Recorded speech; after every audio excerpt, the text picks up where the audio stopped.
কাবুলি পোলাও। এর জন্য আমরা মাংস নিয়েছি, মাংসটা ধুয়ে আমরা পানি ঝরিয়ে নিয়েছি। এটা তেল চর্বি সহ মাংস নিলেই ভালো হয়। এখন এটাতে আমরা দিয়ে দিচ্ছি কালো এলাচ 4-5টা। এখন দিয়ে দিচ্ছি জিরা দিয়ে দিচ্ছি আমরা 1 টেবিল স্পুনের মতো। আপনাদের আগে বলে রাখি, এই খাবারটাতে কিন্তু কোনো ধরনের আদা রসুন বা কোনো মশলা ইউজ হয় না। অথেন্টিক খাবারে আমরা তাই কোনো কিছুই দিচ্ছি না, তেলও দিব না এক্সট্রা। এই মাংস থেকে যে তেল হবে সেটা দিয়ে আমরা তৈরি করব কাবুলি পোলাও। এটা কিন্তু খুব ভাইরাল একটা রেসিপি, বর্তমানে বাংলাদেশে ট্রেন্ডিং চলতেছে কাবুলি পোলাওয়ের। যেহেতু কোরবানি ঈদ সামনে আসছে, আপনারা কিন্তু খুব ইজিলি করতে পারবেন। আর দিয়ে দিচ্ছি পানিটা আপনারা এমনভাবে দিবেন যাতে মাংসটা খুব ভালোভাবে সেদ্ধ হয়। আমি এখানে 1 কেজি মাংসের সাথে প্রায় নিয়ারলি 2 থেকে 2.5 লিটারের মতো পানি দিয়ে দিলাম। পানিটা একটু বাড়িয়ে দিয়েছি, যেহেতু পানি থেকে যে স্টকটা হবে সেই স্টক দিয়ে আমরা চালটা রান্না করব পরে। আর শুধু এখন দিয়ে দিব লবণ।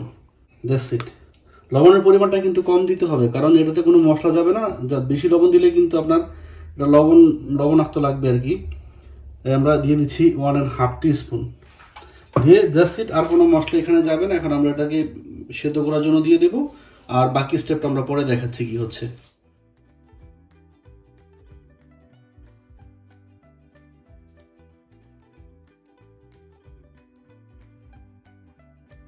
এখানে আমরা বাসমতি চাল নিয়েছি 1/2 কেজির মতো। এটাকে আমরা এখন হালকা কুসুম গরম পানি দিয়ে দিব।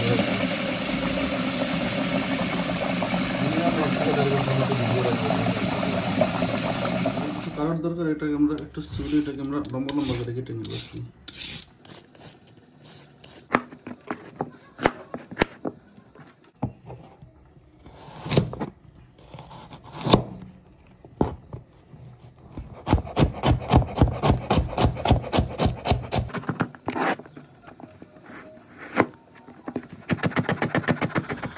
আমাদের স্টকটা এরকম হয়েছে, আর আমরা মিটটা একবারে নাইসলি কুক হয়েছে, একেবারে সব দল্লি গুলা যায়, দেখছেন দল্লি গুলা যায়, এরকমভাবে আপনারা কুক করে নেবেন। এখন আমরা মাংসটা ছেঁকে নেব, আর আমাদের যে স্টকটা আছে এটাকে আমরা আলাদা করে নেব।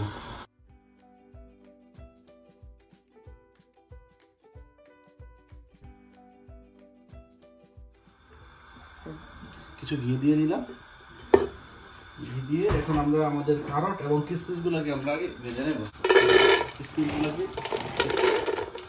ভেজে নেব একটু হলুদ বুন্দিয়ার মতো, তখন আমরা এগুলো কাছে তুলে নেব। নেক্সট স্টেপে গাজরগুলোকে একটু হালকা ফ্রাই করে নেব। যখন দেখুন গাজরের কালারটা চেঞ্জ হয়ে গেছে, তখন গাজরগুলোকে তুলে নেব। আমরা সামান্য একটু তেল দিয়ে দেবো আর কি, খুবই অল্প পরিমাণে, অল্প একটু বাটার দিয়ে দেবো। ফ্লেভারটা ভালো আসে। এখন আমরা দিয়ে দিব পেঁয়াজ।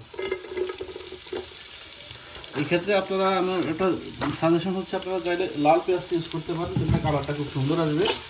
আমার বাসায় আবার লাল পেঁয়াজটা পছন্দ করে না কুকিংয়ে, আমরা সালাদের জন্য পছন্দ করে, যার কারণে আমি এটা ইউজ করলাম আর কি। আপনারা অবশ্যই লাল পেঁয়াজটা ইউজ করবেন।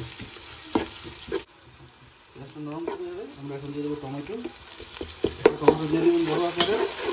আর এই দুটোটা জিনিস যাতে খুব সহজে গলে যায়, এই জন্য আমরা দিয়ে দিচ্ছি সামান্য পরিমাণে লবণ। আমাদের খেয়াল রাখতে হবে, আমাদের কিন্তু স্টকে লবণ দেওয়া আছে, আর যদি স্পাইস নাই তাহলে লবণের পরিমাণ একবারে কম হবে। এখন আমরা এটাকে একটু গলিয়ে নেবো আর কি। যখন নরম হয়ে আসবে তখন আমরা আমাদের মাংসগুলো দিয়ে দিব। মাংসগুলোকে আমরা একটু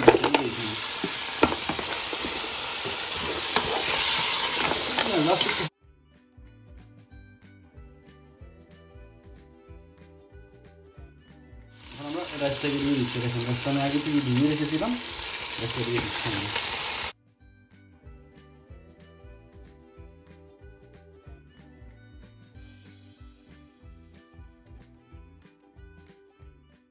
সেটাই ধরে দিচ্ছি আর কি।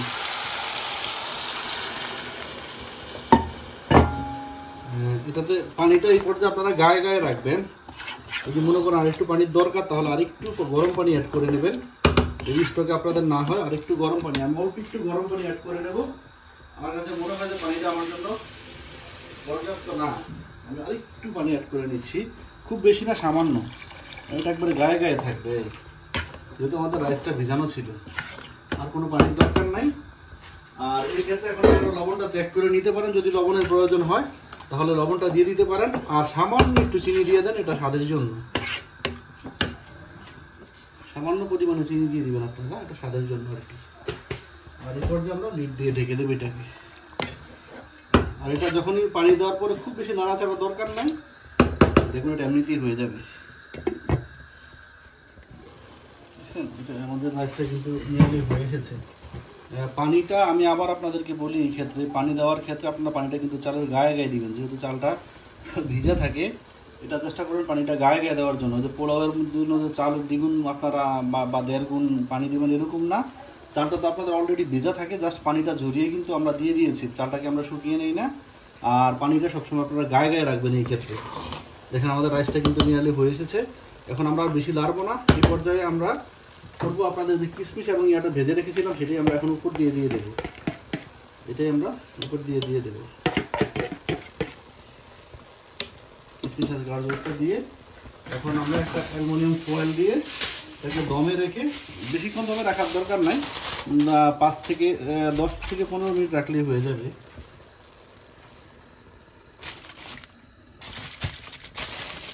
এখন চুলার আগুনটা একেবারে লো করে দেন, দিয়ে এটাকে দমে রেখে দেন 10 থেকে 15 মিনিট। দেখেন একটা খুব সুন্দর একটা অ্যারোমা আসবে এখন।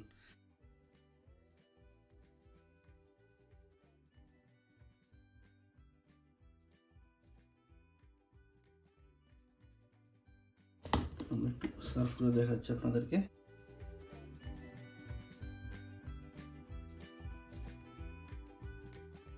এই গাজর আর কিশমিশ দিয়ে দিবেন, আপনাদের কাবুলি পোলাও হয়ে গেছে।